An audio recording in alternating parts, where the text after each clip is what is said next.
திரு பிரியன், 2021 TTV தினகரனை உள்ள கொண்டு வரணும்னு சொன்னோம், 2024 பாஜகவை உள்ள கொண்டு வரணும்னு சொன்னோம், பாமகவை உள்ள கொண்டு வரணும்னு சொன்னோம், 2026 தாவேகாவை உள்ள கொண்டு வரணும்னு சொன்னோம்.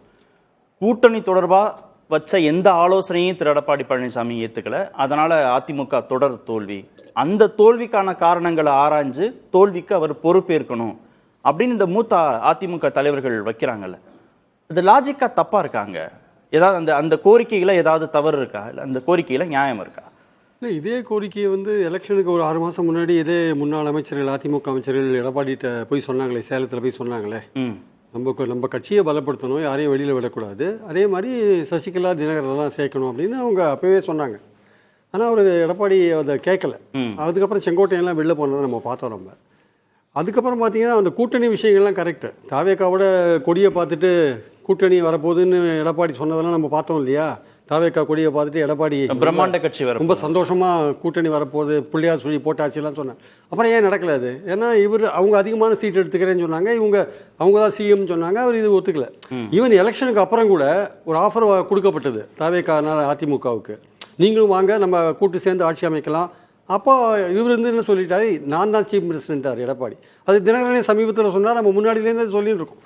அது உண்மை அது ஆக்சுவலாக. அப்போ இந்த 2 விஷயமும் கூட்டணி அமைக்கவும் முடியல, ஆட்சியில் போய் இணைந்து செயல்படுறதுக்கான வாய்ப்பையும் எடப்பாடி மிஸ் பண்ணிட்டார். அவர் சிஎம்மாக இருந்ததுனால அதுக்கு கீழே ஒரு போஸ்ட் அவர் ஏற்றுக்கிறதுக்கு ரெடியாக இல்லை.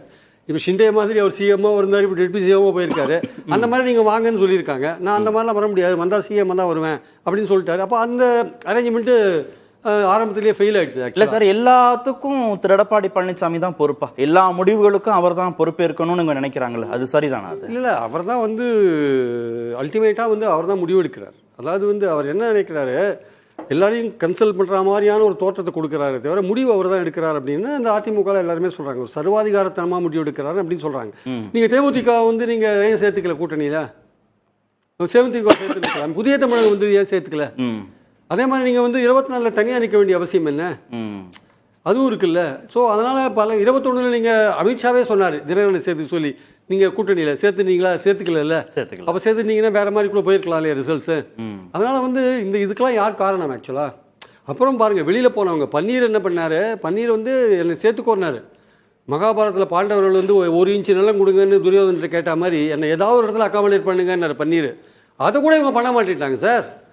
சசிகலாவை சேர்த்துக்கிறது ஒரு பக்கம் இருக்கட்டும், பன்னீர் என்ன பாவம் பண்ணார்? பன்னீரை சேர்த்துக்கல. அவர் கேட்டால் அவர் பார்ட்டி ஆஃபீஸில் போய் கரெக்டாக பண்ணார், ஏதோ ஒரு கதையை விடுறாங்க. ஜெயலலிதா காலத்தில், எம்ஜிஆர் காலத்தில் பல விஷயங்கள் நடந்திருக்கு சார். அதெல்லாம் தாண்டி தான் அவங்க எல்லாரையும் அரவணைச்சிட்டு போனாங்க. அந்த விஷயத்தை ஒரு கையிலேயே எடுக்க மாட்டேன்றார். எல்லாரையுமே இப்போ நம்பிக்கை தீர்மானத்தை ஆதரித்து ஓட்டு போட்டாங்க இல்லையா? அப்போ கட்சி தாவல் தடை சட்டம் பாயுன்ற ஒரு சூழலில் மன்னிப்பு கேட்டாங்க.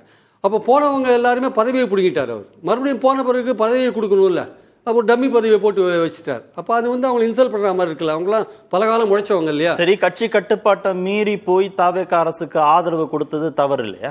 இல்லை, அது தவறு தான் சார், நான் இல்லைன்னு சொல்ல வரல. ஆனால் ஏற்கனவே இவங்க டிசைட் பண்ணது என்ன, தாவேகாவுக்கு ஆதரவு கொடுக்கணும் தான் டிசைட் பண்ணாங்க. இவருக்கு சிஎம் போஸ்ட் கிடைக்கலன்றதுனால அதை ஒத்தி வச்சுட்டாங்க. அதனால் 32 பேர் போகிறதா தான் இருந்தாங்க. அதில் ஒரு 7 பேர் கடைசியில் வராதனால 25 பேரோட நின்று போச்சு. ஸோ நம்மளுடைய பாயிண்ட் என்னன்னா, இப்போ இந்த குரூப் கொடி தூக்கி இருக்கிறது எதுக்குன்னா, அவங்க ஒரு முடிவுக்கு வந்துட்டாங்க, இதை விட்டுட்டு போகிறது கடைசி முறையாக நம்ம ஒரு முயற்சி பண்ணினோம். எடப்பாடி இவங்க சொல்றதுக்கெல்லாம் அவர் கேட்கவே போறதில்ல. இல்ல, விட்டுட்டு போறதுன்னா என்ன முடிவு? ஒண்ணு போட்டி அதிமுகங்கிற முடிவா இருக்கும், இல்ல போட்டி தாவேகாவோட இணைந்து பயணிக்கிறதுன்னு ஒரு போட்டி அதிமுக எல்லாம் கிடையாது. எப்படி சி விஜயபாஸ்கர் மற்றவங்க எல்லாம் போனாங்களா, கிட்டத்தட்ட அதே மாதிரியான ஒரு இடத்துல தான் அவங்க போறாங்க, தாவேகாவுக்கே போயிடுவாங்க. ஆமா ஆமா, அதுதான் அவங்க முடிவு. நாங்க கடைசியா ஒரு தடவை ட்ரை பண்ணி பார்த்தோம், அவர் எதுவும் கேட்கலன்னு சொல்லிட்டு போறதுக்கு. இப்போ ஏன் நீலி கண்ணீர் வெடிக்கிறாங்க? பன்னீர் போற போது ஒன்றும் எல்லாரும் நீங்க சேர்ந்து தான் வழி அமிச்சிங்க, பன்னீரை வழி அமிச்சிங்க, செங்கோட்டையனை வழி அமிச்சிங்க. அப்போ எல்லாம் ஒன்றா இருந்தீங்கல்ல, அப்போல்லாம் உங்களுக்கு எந்த இதுவும் வரல. இப்போ நீலி கண்ணீர் வெடிச்சிட்டு இருக்கீங்க, அவங்களெல்லாம் கொண்டு வாங்கன்ட்டு. இல்லை, நாங்கள் அனுப்பும்போது நீங்கள் அனுப்பிச்சு விட்டீங்க, நாங்கள் சொன்னோம் கொண்டு வருவதற்கு. நாளைக்கு எடப்பாடி ஒரு அறிக்கை விடுவார், நீங்களாம் சேர்ந்து தானே நீங்க சொன்னதை கேட்டு தானே அமிச்சு சொல்ல போறாரு பாருங்க. எல்லாரும் சேர்ந்து தான் சார் பண்ணியிருக்காங்க. சசிகலா ஃபேமிலியே உள்ள வரக்கூடாதுன்னு சேர்ந்தா நீங்க தினகரன் சசிகலா வெளில அமிச்சிங்க, நீங்க அப்புறம் செங்கோட்டையனை வெளில அமிச்சிங்க. பல பேர் 400 ஜெயலலிதா மெம்பரை வெளில அமிச்சிருக்காரு எடப்பாடி. ஆமா, பல ஒன்றிய செயலாளர்கள், மாவட்ட செயலாளர்கள் பல பேர் வெளியில போயிருக்காங்க.